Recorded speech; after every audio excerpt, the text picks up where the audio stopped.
और फिर उसके बाद मिर्ज़ा साहब कहते हैं नंबर 4 का उन्वान डाल के तर्जुमा सही हदीस कि सैयदना मोहम्मद बिन हनफी रहमतुल्लाह अलैह बयान करते हैं कि मैंने अपने वालिद अमीरुल मोमिनीन सैयदना अली रज़ी अल्लाह तआला अन्हु से सवाल किया, इस उम्मत में रसूलुल्लाह सल्लल्लाहु अलैहि वसल्लम के बाद कौन शख्स लोगों में सबसे अफजल है। मिर्ज़ा साहब ने सैयदना मोहम्मद बिन हनफी रहमतुल्लाह अलैह बयान करते हैं कि मैंने अपने वालिद ब्रैकेट के अंदर लिखा है अमीरुल मोमिनीन सैयदना अली ब्रैकेट में,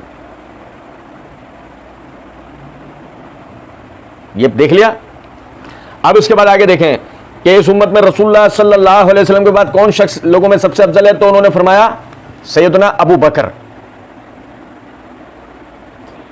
मिर्जा साहब ने अमीरुल मोमिनीन का लाहिका नहीं लगाया,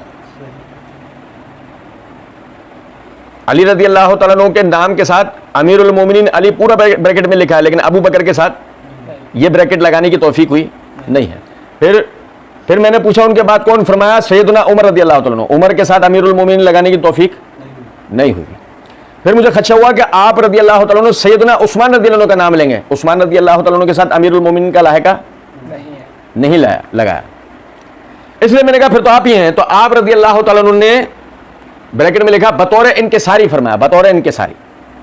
अब बात यही है, बात तो खैर यही है, बतौर इनकिसारी बात तो बिल्कुल यही है कि मैं तो आम मुसलमानों में से एक आदमी हूं। जब ब्रैकेट वो लग सकता है और ब्रैकेट ये लग सकता है, तो वो 3 ब्रैकेट लगाने में मौत आ रही थी क्या।